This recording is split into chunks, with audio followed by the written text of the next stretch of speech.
Assalamualaikum warahmatullahi wabarakatuh. Kali ini saya akan menjelaskan tentang komponen dasar akuntansi.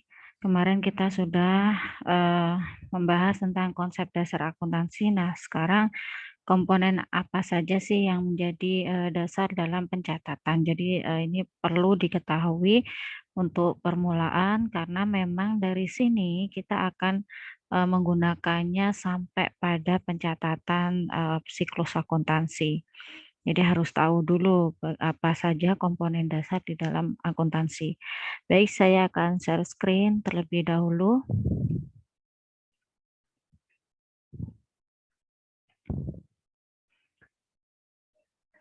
Nah, ini komponen dasar akuntansi. Saya mulai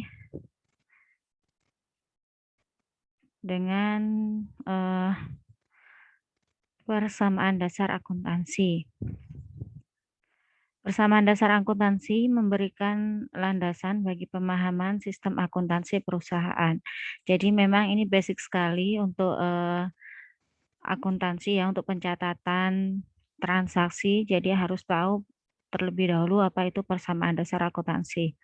Persamaan akuntansi mencatat transaksi bisnis secara logis dan teratur dan dapat memperlihatkan pengaruhnya terhadap aset, liabilitas, dan ekuitas. Dari persamaan akuntansi ini, maka akan terlihat bagaimana transaksi ini akan dicatat, bagaimana transaksi ini mempengaruhi eh, masing-masing dari aset, liabilitas, atau ekuitas. Jadi nanti akan dilihat transaksi ini akan mempengaruhi akun yang mana dari masing-masing elemen persamaan akuntansi ini. Elemen dalam persamaan akuntansi yaitu ada aset, kemudian liabilitas, dan ekuitas. Masing-masing elemen akan kita bahas pada slide berikutnya. Yang pertama akan saya jelaskan tentang aset. Aset merupakan sumber daya yang dimiliki atau dikendalikan oleh perusahaan. Jadi segala sesuatu sumber daya yang dimiliki oleh perusahaan yang akan digunakan untuk operasional bisnisnya, ini termasuk di dalam aset. Nah, contohnya di sini ada beberapa hal pembagian dari aset, ada aset lancar, kemudian investasi dan aset tetap. Nah, kemudian aset juga dibagi menjadi aset berwujud dan aset tidak berwujud. Nah, saya contohkan di sini untuk aset lancarnya ada kas ya, di sini ada kas. Nah, apa aja selain kas itu bisa jadi piutang, kemudian perlengkapan. Nah, ini juga termasuk dalam aset lancar. Nah, kemudian contoh dari aset tetap ini ada gedung, kemudian bisa juga tanah, kendaraan dan sebagainya. Kemudian investasi. Nah, investasi ini juga termasuk di dalam aset. Jadi, aset investment atau aset investasi atau investment aset gitu ya. Nah, ini, misalnya perusahaan menempatkan asetnya di reksadana, saham, obligasi, dan sebagainya, baik jangka pendek maupun jangka panjang. Ini juga termasuk aset perusahaan, yaitu, kalau investment aset itu artinya, perusahaan menanamkan, eee atau menggunakan asetnya untuk penanaman modal yang bisa memberikan manfaat kembali kepada perusahaan. Jadi ada keuntungan yang akan diperoleh oleh perusahaan untuk tambahan pendapatan gitu ya. Jadi ada investment aset. Nah, kemudian, contoh aset lainnya yaitu aset yang tidak berwujud. Kalau yang tadi itu kan aset yang berwujud ya. Kemudian kalau aset tidak berwujud itu contohnya ada, merek dagang. Nah, seperti ini ada Nike, Hyundai, Huawei, Hermes, dan sebagainya. Ini adalah contoh dari merek dagang. Ini termasuk pada aset tidak berwujud. Kemudian ada lagi, goodwill atau paten. Nah, itu juga termasuk di dalamnya. Baik itu, tentang aset. Untuk selanjutnya kita akan membahas tentang liabilitas. Liabilitas adalah utang perusahaan masa kini yang timbul dari peristiwa di masa lalu. Jadi segala hal yang terkait dengan utang yang digunakan untuk operasional perusahaan ini termasuk dalam liabilitas. Contoh yang pertama adalah utang bank. Nah, kemungkinan ya perusahaan ini membutuhkan modal tambahan, jadi ada pinjaman yang dipinjam ke bank seperti itu. Nah, itu masuk ke utang bank atau bisa juga utang usaha. Nah, utang usaha ini berarti utang yang timbul karena adanya transaksi bisnis perusahaan gitu ya. Misalkan membeli peralatan secara kredit, maka ini akan masuk dalam utang usaha. Atau misalnya ini kantor pajak ya, perusahaan memiliki utang PPh, nah itu juga akan masuk di dalamnya, di dalam liabilitas. Atau utang gaji, nah misal sudah waktunya pembayaran gaji pada periode tertentu, tetapi belum dibayarkan, akhirnya muncul utang upah dan gaji. Nah seperti itu. Selanjutnya ke ekuitas. Ekuitas adalah hak pemilik yang merupakan hak residual atas aset perusahaan setelah dikurangi semua liabilitas. Nah, ekuitas ini adalah modal yang diberikan oleh pemilik untuk usaha atau untuk operasional perusahaan. Jadi, kalau di sini diartikan sebagai hak residual karena memang untuk aset ya, aset itu secara keseluruhan itu adalah milik perusahaan yang berasal dari liabilitas dan ekuitas. Ketika, ada liabilitas, maka aset yang dimiliki perusahaan ini harus mengutamakan untuk membayar liabilitasnya, baru sisanya untuk hak pemilik. Jadi, mengapa disebut hak residual atau hak sisa, karena memang aset itu terdiri dari, kepemilikan 2 pihak gitu ya, ada hak untuk kreditur dan ada hak untuk eee, pemilik. Nah, makanya di situ setelah liabilitas dibayarkan baru akan menjadi hak pemilik untuk aset, keseluruhan asetnya gitu. Nah, apa saja yang mempengaruhi untuk kenaikan ekuitas? Yaitu yang pertama adanya tambahan investasi dari pemilik. Nah, otomatis kalau ada tambahan investasi dari pemilik, maka, ekuitas akan bertambah atau mengalami kenaikan. Atau, eee dari pendapatan kegiatan usaha. Jadi ada pendapatan dari kegiatan usaha ini juga akan meningkatkan, ekuitas pemilik, seperti itu. Kemudian kalau penurunan ekuitas disebabkan oleh yang pertama penarikan kas oleh pemilik atau prive. Nah, penarikan kas ini bisa dilakukan, kapan saja, jadi bisa jadi, apa, eee, pemilik ini akan menarik dananya kembali untuk digunakan secara pribadi, makanya di sini juga akan menurunkan ekuitas. Kemudian juga karena adanya, kerugian dari kegiatan usaha. Nah, kalau ada kerugian, maka akan mengurangi ekuitas juga. Jadi, kontra ya, tadi kalau ada pendapatan akan menaikkan, kemudian kalau ada kerugian yang otomatis juga akan menurunkan ekuitas.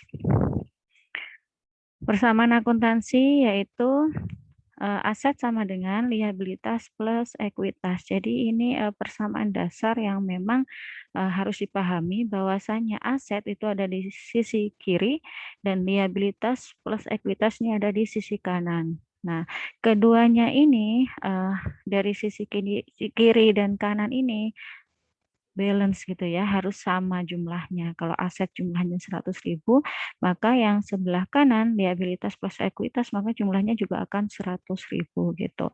Maka persamaan ini adalah, dasar matematika yang harus difahami dan dihafalkan. Oke. Nah, selanjutnya hak atau klaim atas aset dibagi menjadi 2 jenis pemilik, yaitu yang pertama hak kreditur dan yang kedua hak pemilik. Seperti yang saya jelaskan tadi bahwasanya aset ini secara keseluruhan itu berasal dari 2 hal, yaitu liabilitas dan ekuitas. Oleh karenanya mengapa kepemilikan aset atau hak dari aset itu, dibagi menjadi 2, ada hak kreditur atas liabilitas yang terjadi dan hak pemilik atas setoran modal yang diberikan untuk operasional perusahaan. Nah itu, jadi ada 2, hak kreditur dan hak pemilik. Kemudian dalam penulisan persamaan akuntansi, liabilitas disebutkan sebelum ekuitas pemilik. Mengapa? Karena kreditur memiliki hak pertama atas aset. Nah, filosofinya dari, persamaan akuntansi ini, mengapa disebutkan bahwasannya aset sama dengan liabilitas plus ekuitas. Jadi liabilitas dulu yang dicatatkan, yang harus diutamakan. Karena memang, hak dari kreditur itu yang utama. Jadi kalau kita punya utang tuh ya harus dilunasin dulu gitu ya, jangan, didahulukan haknya kita, tapi haknya orang lain yang harus kita dahulukan. Nah itu, jadi, di situ bahwasanya liabilitas ini disebutkan sebelum ekuitas pemilik. Jadi di, kreditur dulu, baru sisanya untuk hak pemilik. Oke. Contoh, jika aset yang dimiliki perusahaan sebesar 50 juta dan liabilitas 10 juta, maka nilai ekuitas pemilik sama dengan 40 juta. Aset dikurangi liabilitas sama dengan ekuitas. 50 juta rupiah dikurangi 10 juta rupiah sama dengan 40 juta. Nah, itu formulasinya dicontohkan bagaimana aset, kemudian ada liabilitas dan hak kepemilikan eh, aset tersebut yang bisa dimiliki oleh pemodal gitu ya, berapa. Transaksi bisnis dan persamaan akuntansi. Transaksi bisnis atau business transaction adalah aktivitas atau kondisi ekonomi yang secara langsung mengubah kondisi keuangan entitas atau secara langsung mempengaruhi hasil operasionalnya. Nah, transaksi bisnis ini berarti aktivitas atau kegiatan yang dilakukan di perusahaan kaitannya dengan keuangan entitas atau keuangan perusahaan itu, sehingga akan mempengaruhi secara langsung untuk hasil operasionalnya. Jadi di sini semua kegiatan bisnis itu adalah kegiatan yang terkait dengan keuangan gitu ya. Transaksi bisnis itu semua transaksi atau kegiatan aktivitas bisnis yang mempengaruhi kondisi keuangan perusahaan saat itu. Jadi langsung terlihat pengaruhnya, berkurangnya dana, bertambahnya dana, kemudian bertambahnya aset, berkurangnya liabilitas, dan sebagainya. Itu termasuk dalam transaksi bisnis. Semua transaksi bisnis dapat dinyatakan sebagai perubahan elemen dalam persamaan akuntansi. Jadi setiap transaksi bisnis yang terjadi itu akan saling mempengaruhi atau akan terlihat pengaruhnya terhadap perubahan-perubahan elemen pada persamaan dasar akuntansi yang telah kita tahu tadi itu ya. Ada aset, liabilitas, dan ekuitas. Semua transaksi bisnis pasti akan ada pengaruhnya, mana yang meningkat, mana yang menurun dalam setiap elemen tersebut. Untuk lebih jelasnya, kita lihat pada contoh. Contoh transaksi dan pencatatannya dalam persamaan akuntansi. Sebagai contoh, menggunakan perusahaan perseorangan yang dikelola oleh Cinta Cita. Diasumsikan pada 1 November 2014, Cinta Cita memulai usaha yang akan dikenal sebagai Solusinet. Transaksi yang terjadi dalam bulan pertama adalah sebagai berikut. Transaksi A, 1 November 2014, Cinta Cita membuka rekening di bank dengan setoran awal 25 juta rupiah atas nama Solusinet. Pengaruh pada persamaan akuntansi Solusinet adalah pada sisi aset, kas bertambah senilai 25 juta karena adanya setoran modal. Kemudian di sisi ekuitas pemilik, pada akun modal Cinta Cita bertambah senilai 25 juta. Jadi balance di sini antara ruas kanan dan ruas kiri. Karena adanya setoran modal, maka aset bertambah, ekuitas pemilik bertambah. Sudah, kemudian di transaksi B. Pada tanggal 5 November 2014, Solusinet membayar uang sebesar 20 juta untuk membayar tanah atau untuk mendapatkan tanah. Maka elemen persamaan akuntansi yang berpengaruh adalah saldo ya. Tadi ada saldo awal karena ada setoran modal. Di sisi aset ada kas 25 juta, kemudian ekuitas modal Cinta 25 juta. Kemudian di transaksi B ini ada transaksi membeli tanah senilai 20 juta. Maka yang berubah yaitu ada di sisi aset semuanya, yaitu pada sisi kas berkurang 20 juta untuk memperoleh aset lainnya yang berupa tanah senilai 20 juta. Jadi di sini muncul akun baru tanah, yaitu bertambah 20 juta, dan saldo akhirnya kas tersisa 5 juta, tanah 20 juta, dan modal 25 juta. Oke, kemudian selanjutnya transaksi C. Pada tanggal 10 November 2014, Solusinet membeli bahan habis pakai sebesar 1.350.000 dan berjanji untuk membayar pemasok dalam waktu dekat. Nah, berarti dalam transaksi ini terjadi transaksi kredit, di mana pembayarannya tidak secara tunai. Maka yang berpengaruh apa saja, yaitu yang pertama di sisi aset, karena ada pembelian bahan habis pakai, berarti masuk aset baru berupa bahan habis pakai atau perlengkapan ya, bahan habis pakai itu digunakannya kurang dari 1 tahun, masuk ke aset lancar. Nah, ini bahan habis pakai, di sini muncul akun baru, bahan habis pakai bertambah senilai 1.350.000 dan di sisi kanan itu ada liabilitas, yaitu utang usaha senilai 1.350.000 bertambah juga.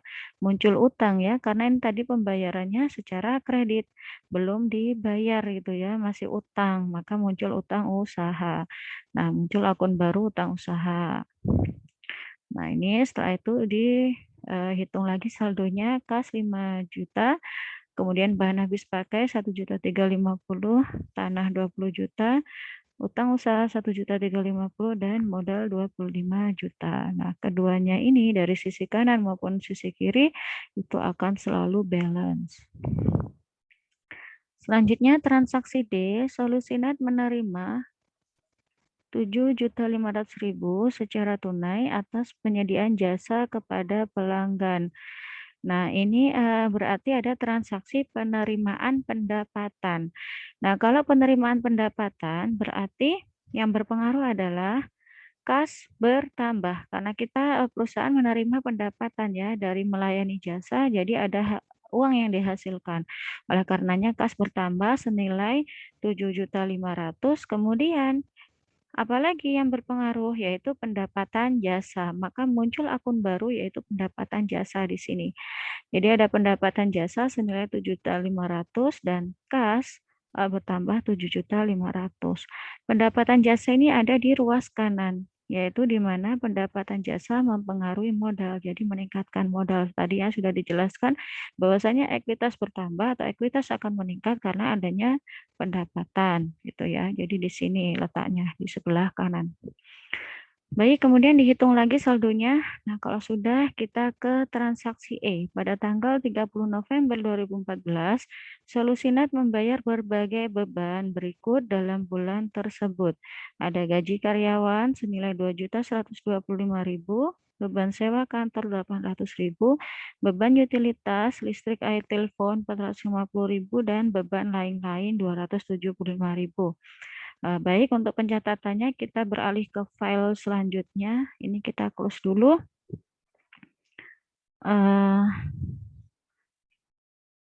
Saya stop share dulu. Kita ke share screen selanjutnya.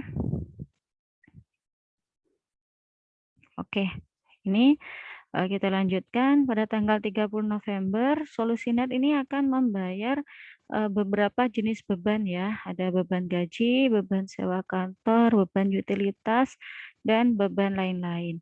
Nah, pencatatannya karena ini pembayaran beban berarti kas berkurang ya, karena untuk membayar beban.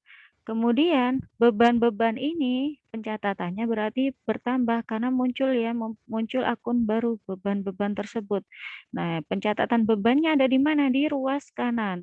Karena apa? Beban, semua jenis beban itu mempengaruhi modal. Jadi apa tadi? Kalau ada pendapatan itu mempengaruhi modal juga, yaitu meningkatkan modal. Nah, kalau beban ini juga akan mempengaruhi modal, yaitu mengurangi. Nah, kalau beban itu mengurangi, jadi di situ ada tanda minus-minus ini ya. Jadi pendapatan dan beban itu mempengaruhi modal, maka pencatatannya juga ada di ruas kanan.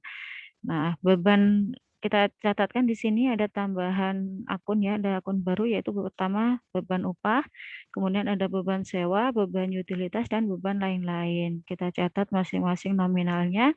Nah, kemudian di sisi yang lain yang berpengaruh adalah kas berkurang senilai 3.650.000 ya.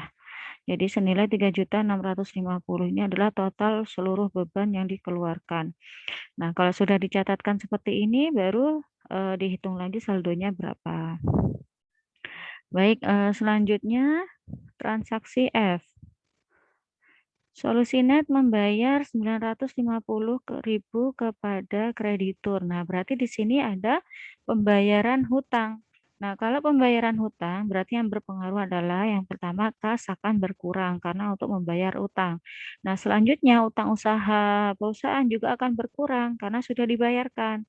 Nah, gitu. Jadi dua akun yang berpengaruh yaitu yang pertama kas berkurang senilai 950.000 dan utang usaha juga berkurang senilai 950.000. Nah, kalau sudah kemudian dicatatkan lagi saldonya atau dihitung lagi saldonya. Semuanya dihitung lagi ya. Nah, selanjutnya transaksi G. Pada tanggal 30 November 2014, pada akhir bulan, Cinta-Cita menghitung beban habis pakai yang masih tersisa, yaitu sejumlah Rp550.000. Nah, pada transaksi G ini berarti Cinta-Cita itu melakukan perhitungan fisik terhadap bahan habis pakai yang dimiliki. Jadi bahan habis pakainya itu dihitung lagi nominalnya kira-kira berapa. Nah, ternyata ketemu angka 550.000. Maka yang dicatatkan sebagai beban BHP atau beban bahan habis pakai yaitu sejumlah bahan habis pakai yang sudah digunakan atau yang terpakai. Nah, yang terpakai berapa atau yang sudah digunakan berapa? Yang sudah dinikmati manfaatnya ini akan menjadi beban. Maka dicatatkan di sini muncullah beban BHP ya, ada tambahan akun yaitu beban BHP senilai 800.000. Nah, kemudian berarti akun lain yang berpengaruh adalah beban aset bahan habis pakainya juga berkurang senilai 800.000. Nah, itu. Jadi ini BHP yang digunakan. Kalau yang ini mencatatkan bebannya, nah yang di sini berarti bahan habis pakainya berkurang sejumlah yang dibebankan itu tadi.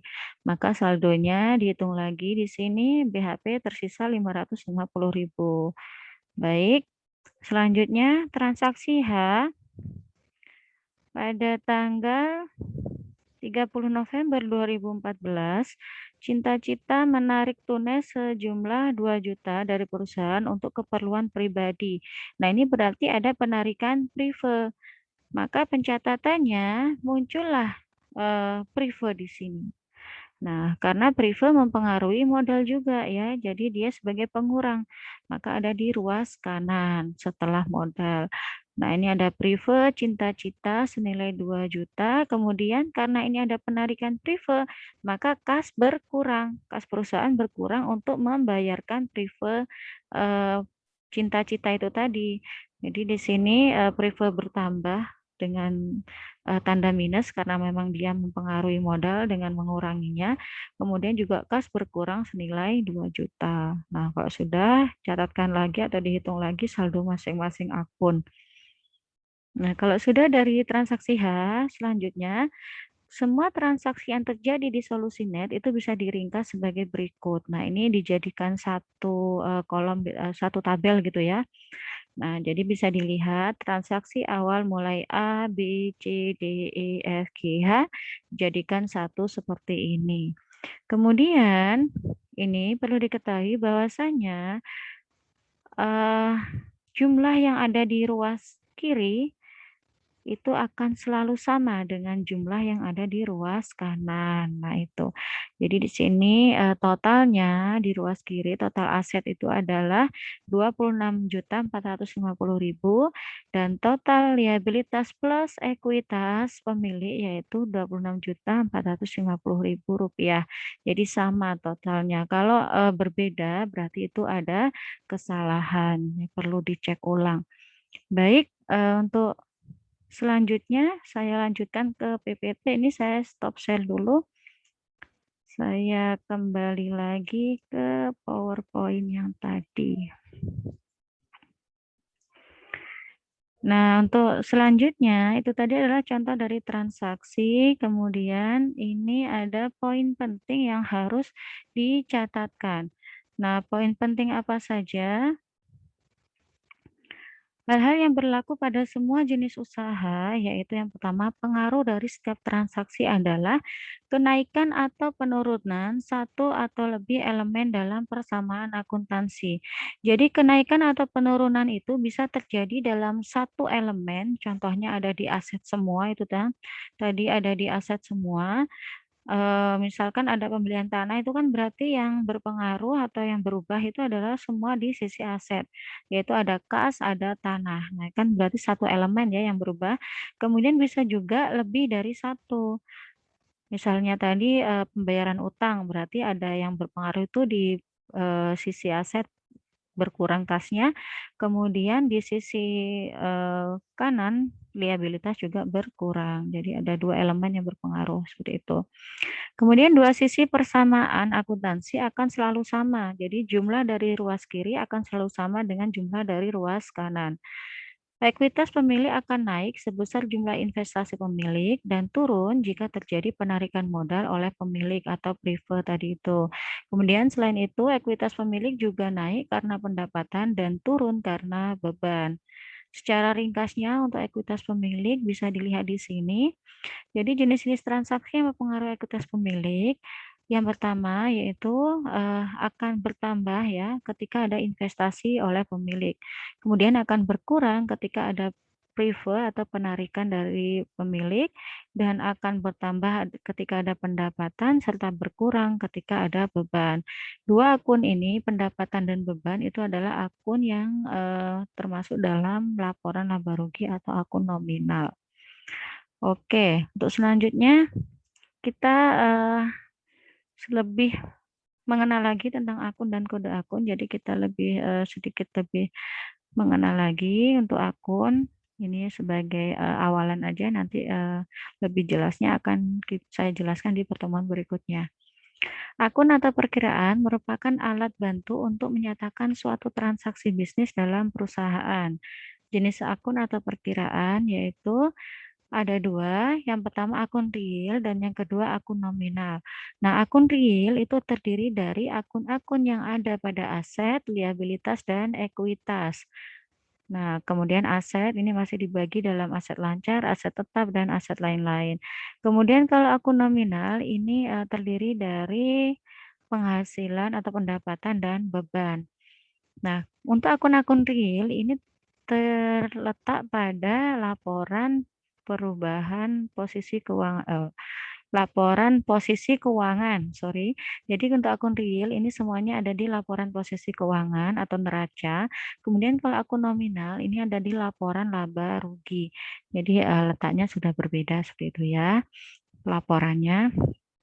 Kemudian ini selanjutnya kita bahas tentang kode akun.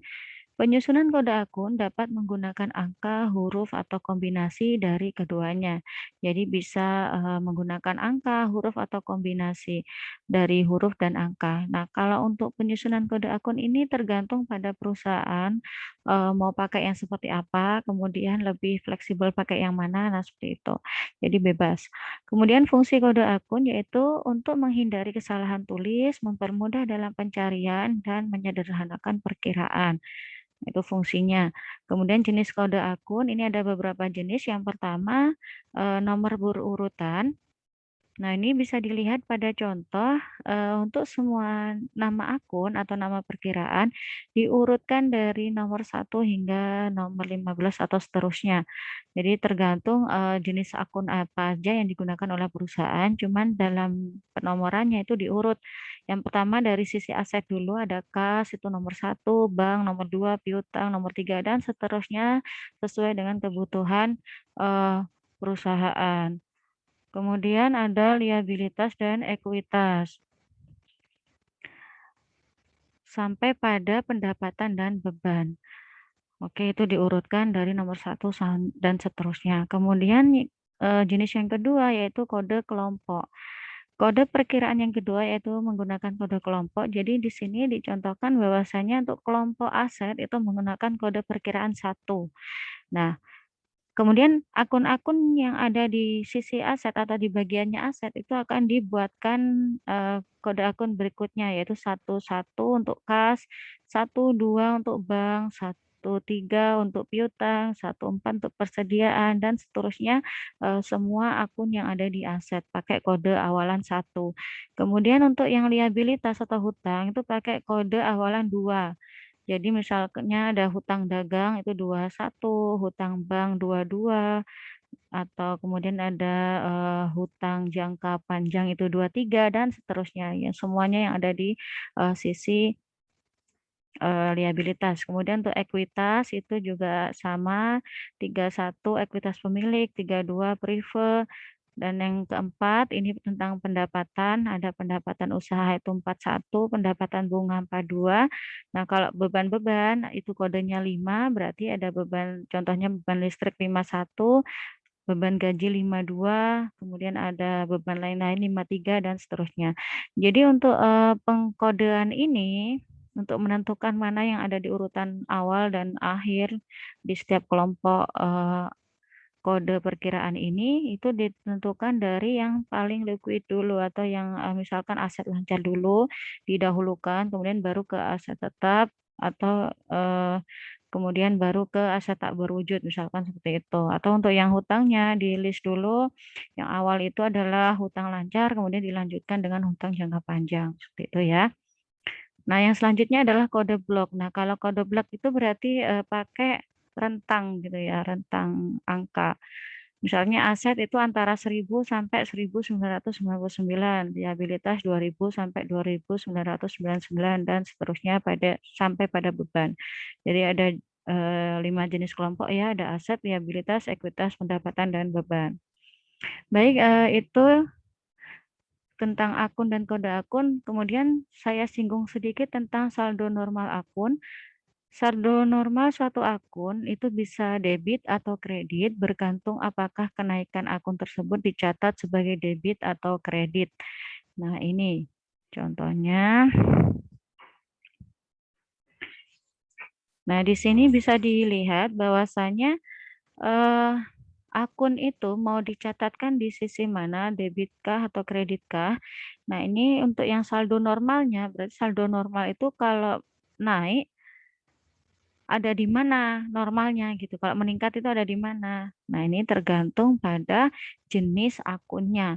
Nah, untuk akun-akun yang ada di sisi aset itu saldo normalnya ada di sisi debit. Jadi pencatatannya nanti menggunakan jurnal-jurnal itu ya, itu ada di sisi debit untuk aset. Kalau naik ada di sisi debit berarti di situ saldo normalnya ada di debit. Nah, kemudian kalau liabilitas, jadi semua akun liabilitas atau akun hutang itu kalau meningkat itu dicatatnya di sisi kredit, maka saldo normalnya ada di sisi kredit.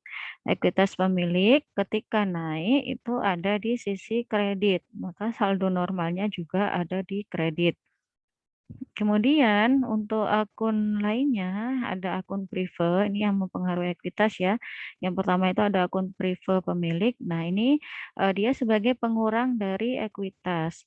Saldo normalnya ada di sisi debit. Nah, karena ketika prive itu meningkat atau naik itu ada di sisi debit.